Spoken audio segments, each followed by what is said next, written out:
Todos os meses, a Justiça do Trabalho recebe, em média, quase 7.000 ações por assédio, moral ou sexual. Para ajudar a combater essa realidade, o Tribunal Superior do Trabalho promove até o fim do mês a campanha É Assédio. A repórter Evne Araújo preparou uma reportagem sobre a iniciativa. Vamos acompanhar.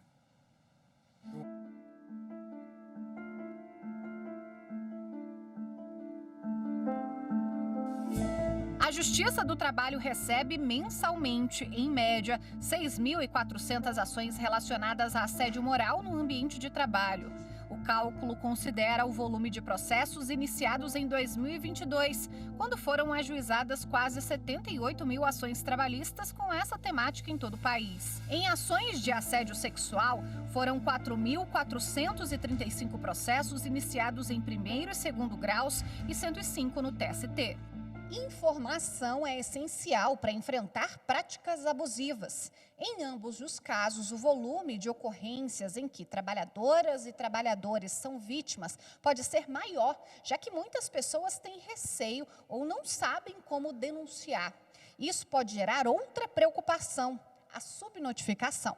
É muito importante falar sobre o assédio, falar sobre as violências. Então, as próprias empresas, elas precisam se envolver nesse processo de informação para que as pessoas consigam identificar nos seus locais de trabalho essas condutas. Então, isso é a primeira coisa, né? Aí, a segunda coisa é assim, a pessoa percebe isso, aí vai levar a empresa, ela precisa ter essa confiabilidade lá. E muitas vezes, durante o contrato de trabalho, ela não tem. Então, ela precisa confiar, né, na Justiça do Trabalho, né, como esse agente, né, esse braço do Estado que vai conseguir mediar esse conflito. Por isso, o TST promove, ao longo deste mês, a campanha É Assédio, nos perfis do tribunal no Instagram, no Facebook e no Twitter. Todas as sextas-feiras são feitas publicações que ilustram situações com diferentes tipos de assédio no ambiente corporativo. As postagens também estimulam o engajamento na publicação das informações e convidam o público a compartilhar o conteúdo usando a hashtag Chega de Assédio. A gente buscou, em primeiro lugar, entender quem era o público. O público principal são as vítimas. Então, a partir daí, a gente pensou em mostrar para o público exemplos práticos do que é assédio e também canais de denúncia. Já nos primeiros dias, mais de 100.000 pessoas foram alcançadas só no Instagram, fora as outras redes e os outros canais que a gente divulgou. E isso tudo de forma orgânica. E aí, o que a gente faz agora? A gente está monitorando, está respondendo questionamentos e está monitorando quais são as principais dúvidas, os principais pontos para lançar uma segunda fase da campanha, agora, baseado nisso.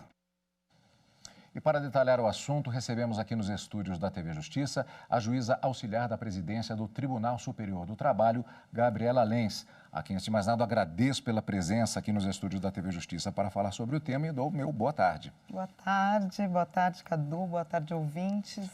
Doutora, eu gostaria de começar com esse dado que foi citado várias vezes, mas eu gostaria de repetir. Em 2022 apenas, mais de 6.000 ações de assédio moral por mês, cerca de 80.000 ações durante todo o ano. São números aparentemente elevados, mas na verdade eles talvez ainda não reflitam uma realidade.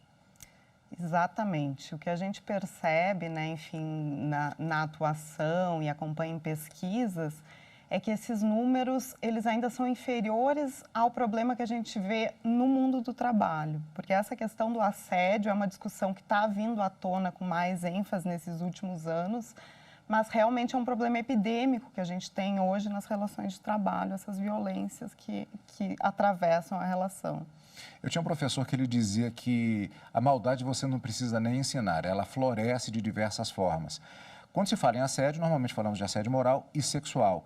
As formas que podem ser efetivados esses assédios, na verdade, elas são múltiplas. Isso é uma dificuldade também no sentido da identificação. Exatamente. A Organização Internacional do Trabalho, nesses últimos anos, em 2019, publicou uma Convenção 190 que ela busca justamente tirar essas violências e assédios da caixinha, porque antes a gente tratava muito o assédio ascendente, né, horizontal, organizacional, e a convenção ela trouxe que a violência e o assédio no mundo do trabalho são condutas inaceitáveis com as relações. E isso nos ajudou, em certa medida, a desnaturalizar uma série de condutas que por muito tempo a gente naturalizou e hoje em dia a gente já percebe, não, mas isso aí é um problema, isso aí não pode ser tolerado.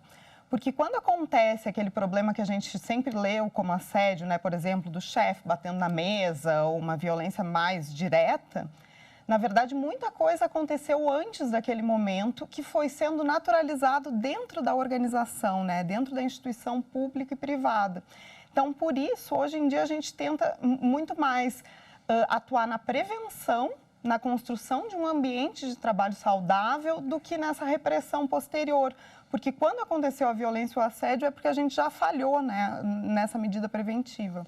Um dos desafios da justiça como um todo é acompanhar o desenvolvimento da sociedade. E isso, a partir do impacto tecnológico, é bastante presente. A tecnologia avança, se cria uma modalidade de crime, por exemplo, que a justiça às vezes tem até que apelar para uma certa analogia.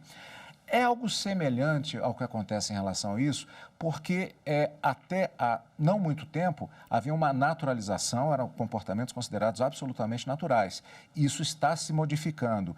Há um desafio nesse sentido de identificar esse processo socialmente para fazer a aplicação legislativa e, portanto, jurídica? Eu acho que esse talvez seja um grande desafio que a gente tem enfrentado nesses últimos anos, porque no nosso caso, no Brasil, esse é um desafio no mundo, né? Não é só do Brasil.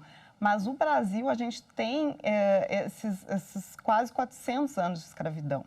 Então, as nossas relações de trabalho foram fundadas a partir daí. São relações extremamente violentas, que a gente naturaliza, como eu vinha dizendo, né? Uma série de agressões. E aí a gente tem uma carência normativa para regular especificamente, né? Agora a gente teve uma lei da igualdade que foi publicada, mas a gente ainda precisa sistematizar isso um pouco mais. A gente tem, por exemplo, a Convenção 190 da OIT, que trouxe aportes importantes. Tem a própria Resolução 351 do CNJ, que também busca regulamentar no âmbito do Poder Judiciário. Mas o que a gente percebe é essa necessidade de um avanço mesmo normativo. Do ponto de vista da atuação das instituições, sejam privadas ou do Estado, como está sendo visto, particularmente pelo Conselho Nacional de Justiça, as recomendações no sentido de que essas entidades trabalhem de maneira mais efetiva o combate ao assédio? As diretrizes lançadas por essa resolução do Conselho Nacional de Justiça, elas buscam primeiro a gente olhar justamente para esse caráter preventivo e para a própria organização do trabalho, né? Então, a gente repensar as nossas práticas de gestão para buscar construir um ambiente mais saudável. E essa preocupação do CNJ, ela tem se voltado os olhos muito também para dentro do próprio judiciário, né? Porque a gente está acostumado a julgar os processos, a gente da Justiça do Trabalho, né, analisa os casos dos empregadores, mas a gente ainda tinha muito pouco dessa discussão para dentro. Então, hoje a gente já tem comissões de enfrentamento ao assédio, começa a desenhar fluxos de acolhimento ali dentro, campanhas como essa que o TST, né, enfim, tá promovendo esse mês. Isso dá um documentário, como eu comentava antes de iniciarmos a entrevista. Então, vamos ter que encerrar. Havia muitas perguntas que eu gostaria de fazer. Nesse sentido, então, justamente para encerrar, eu gostaria de perguntar uma questão que, na verdade, não é nova. A denúncia por parte das vítimas, ela é importante e também, hoje em dia, há mais segurança para que isso seja feito? Bom, a denúncia é muito importante, inclusive para que a gente tenha esses dados, né? Mas aí a gente precisa que as próprias instituições tenham esse cuidado de ter canais visíveis de denúncia, né? E aí no próprio judiciário a gente também tem trabalhado isso. Então, que as pessoas saibam onde denunciar. E que também tem um desenho, um fluxo a partir dessa denúncia para que se dê uma resposta para aquela pessoa que denunciou. porque isso é tão importante quanto a própria denúncia em si, né? Se entra uma denúncia e não tem a resposta, dificilmente vão entrar outras. Doutora, portas sempre abertas na TV Justiça para abordagem desse tema, que tem que ser, como vimos, inclusive, em relação até às pesquisas que são feitas sobre isso, tem que ser constantemente abordado e esclarecido para a população e instituições. Muito obrigado pela participação. Obrigada, eu que agradeço.